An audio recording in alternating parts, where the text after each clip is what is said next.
Oi gente, tudo bem? Daniel por aqui. Vim falar com vocês sobre um assunto muito legal. Eu pus uma postagem no meu LinkedIn esses dias, faz 3 dias atrás, e que teve bastante repercussão, muita gente respondeu, que era uma pergunta que me fizeram: que características tem uma pessoa com potencial para trabalhar com UX Design? Que características tem esse tipo de profissional? Então, na verdade, assim, a pessoa que me perguntou até no intuito de, eu quero formar um time e eu queria entender que tipo de pessoas eu tenho que trazer para esse time. Então, não era uma pessoa que era um designer, então, de repente, para um designer talvez seja mais claro que tipo de características se espera de um outro designer, mas não era o caso. Então, assim, qual é o potencial, né, que qualidades que alguém tem que potencializam o seu trabalho depois como UX designer. Então, assim, eu fiz uma lista com 5 que eu considero interessantes.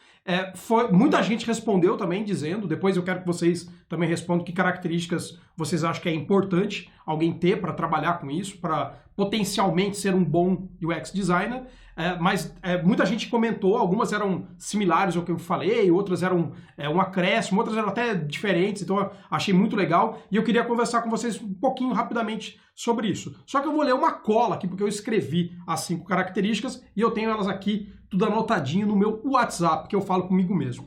Então, assim, primeiro que quando me foi perguntado isso, eu falei assim de supetão coisas que eu sei que não são habilidades técnicas, assim, não é uma coisa tão técnica, por exemplo, saber mexer no Figma. Então eu não pensei por esse aspecto, saber fazer um plano de priorização. Eu não pensei nisso, eu pensei mais assim, para alguém que não sabe o que são essas coisas, o que ele poderia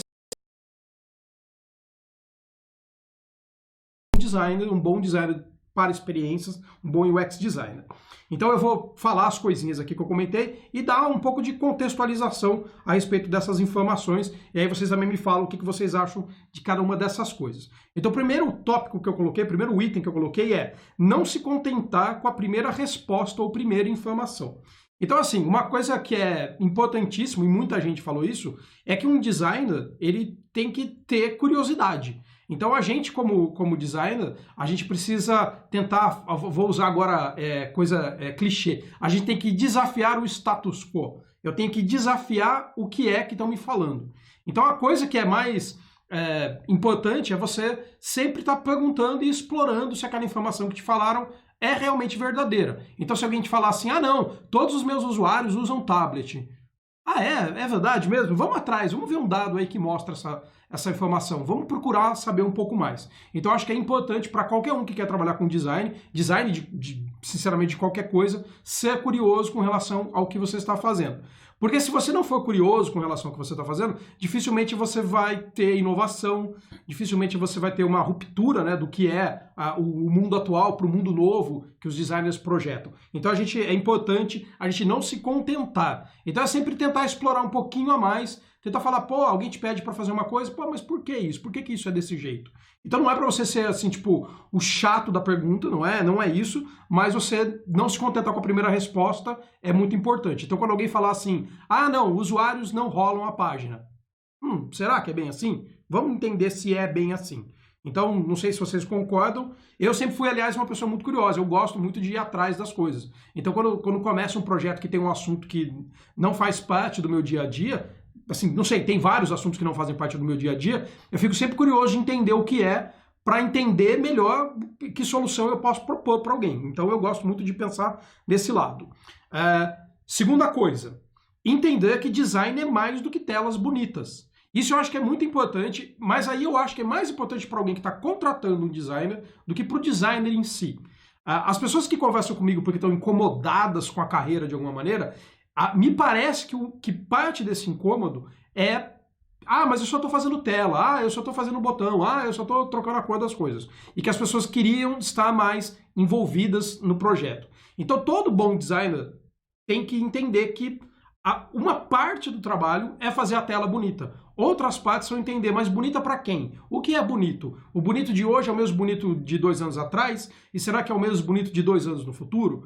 Qual é a tendência que o design está seguindo com relação ao uso de matéria tal? A matéria-prima é mais escassa ou menos escassa no futuro? E mesmo para um produto digital a gente fala de matérias-primas. Por exemplo, bibliotecas de componente ou coisas assim. Então acho que é muito importante a gente entender que design não é só a tela. Isso é engraçado, porque assim, em vários trabalhos que a gente realiza aqui numa empresa, já acontece da pessoa perguntar, e quando vai começar o design? Então, enquanto eu estou entrevistando para entender qual é o problema que eu vou solucionar, a pessoa não entendeu que aquilo faz parte do meu processo de design, e aquilo também faz parte. Então, assim, é importante entender que tipo, a coisa termina na tela, se é que termina na tela. Termina na tela, depois que a tela é testada pelas pessoas, usada pelas pessoas, você pega o feedback e conserta a tela. Então aí mais ou menos que acaba. Na verdade não acaba porque você vai fazer isso eternamente, viu? Desculpa essa verdade. Então a gente tem que entender que design não é só tela bonita, não só tela, tá? Não é só um objeto bonito, não é só isso. Então também tem questões de funcionalidade, questões de como é que eu trago lucratividade para uma empresa, várias coisas. São papel também do design dentro de uma companhia, dentro de uma empresa. A terceira coisa, essa daqui eu achei interessante. Achei interessante, eu que escrevi, mas eu achei interessante. É priorizar princípios e com eles criar processos. Ao contrário de aplicar processos que você não entende muito bem. Por que eu estou falando isso? A maior parte do meu conteúdo é a respeito de princípios de design, princípios de UX. E nunca a respeito de um processo específico. Eu não acredito que um processo específico de nada sirva para tudo. Então você não pode dizer que tem um processo de fabricar. Não, tem vários processos de fabricar. Tem um princípio básico da fabricação. Eu tenho um molde que depois vai para uma linha de produção, depois da linha de produção eu armazeno e distribuo. É sempre assim? Não, não é sempre assim. Então eu não posso dizer que explicitamente ou especificamente existe um processo com começo, meio e fim que serve para todas as empresas, porque isso não existe. Então a gente tem que entender quais são os princípios básicos de uma boa experiência, o que é uma boa experiência. Então uma boa experiência é lucrativa para um negócio, uma boa experiência traz alegria para os usuários, uma boa experiência resolve um problema, uma boa experiência é a melhor experiência comparada com outras experiências. Então uma boa experiência tem princípios básicos, mas não necessariamente um processo. Muita gente entra numa empresa, ou assim, tem uma empresa e quer comprar um processo pronto de design e colocar dentro da empresa. Isso pode causar um problema, porque cada empresa tem a sua cultura, cada empresa tem a sua quantidade de funcionários, tem o seu ticket médio de produto, tem o seu custo de operação, cada empresa é uma empresa. Então você não pode dizer que tem um jeito de fazer as coisas. Mas muita gente coloca o cavalo na frente dos bois. Primeira vez que eu acerto esse ditado, muitas pessoas põem esse cavalo na frente dos bois? Não, errei. É o boi na frente do carro, sei lá. Vocês entenderam. Então muita gente inverte a ordem das coisas, tá? Que é mais fácil de falar. E invertendo a ordem das coisas, começa a tentar fazer a sua empresa funcionar de acordo com um processo que simplesmente pode não funcionar para a sua empresa. Então, assim, é importante sim que a gente entenda que existem processos. Os processos são provavelmente da sua empresa e não de todas as empresas do mundo, com alguma exceção para alguns processos, mas então é importante sim que a gente entenda e priorize ter esse entendimento de quais são os princípios básicos da boa experiência, os princípios básicos do design centrado no usuário, para aí sim correr atrás de criar o próprio processo, não um processo engessado, né, mas de criar um próprio processo. Então isso é importante. Coloquei aqui o quarto item. Gostar de trabalhar em grupos. Gostar de trabalhar em grupos. Mais do que um grupo.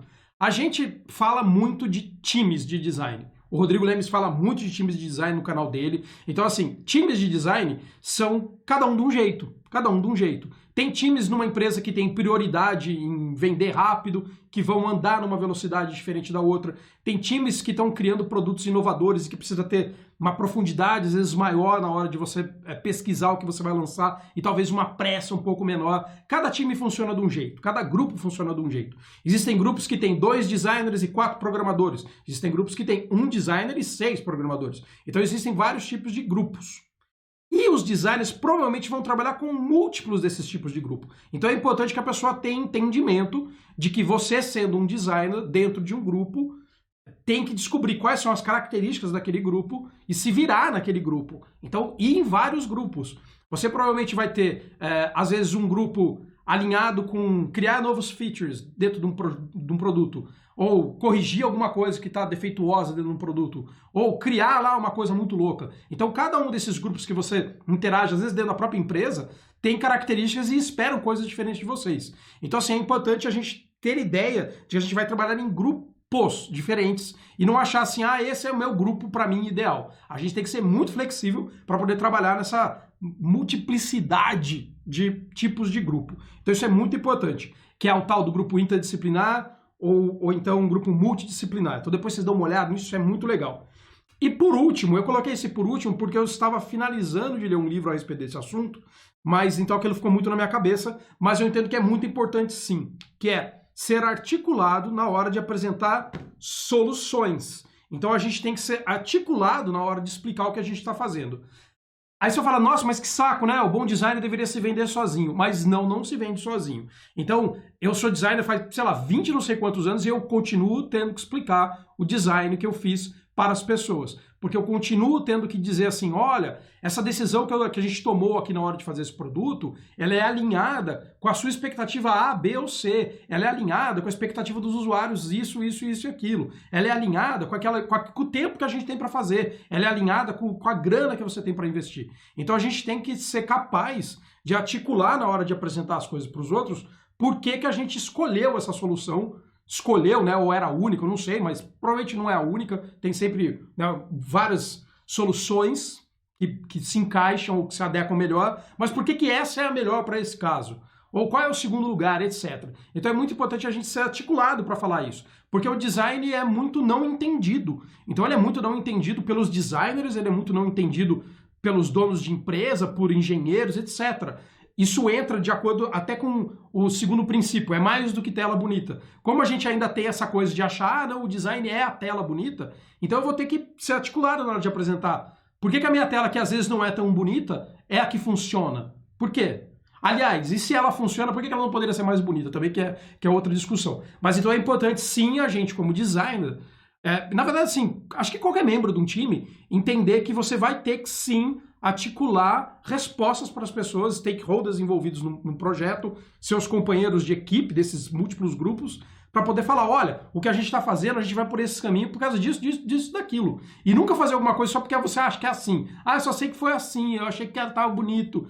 Já veio assim quando eu cheguei, que tem a ver com a primeira coisa, eu tenho que questionar. Então se eu falar assim, eu não sei. Então assim, é importante sim a gente articular. Então assim, vale a pena a gente procurar um profissional ideal? Existe um profissional ideal? Eu não sei se existe uma pessoa ideal para nada.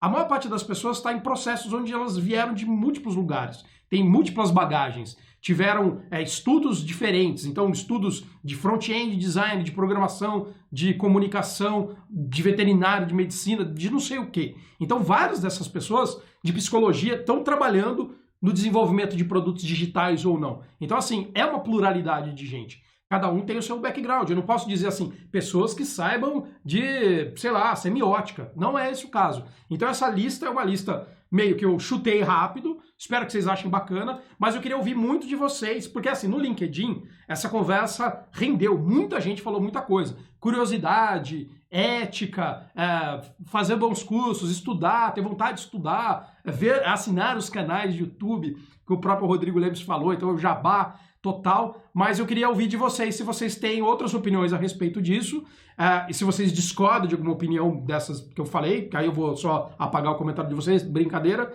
e se vocês ainda não assinaram o XNow, assinem e ativem a notificação, porque eu tenho feito lives, e às vezes eu faço as lives num dia vida louca.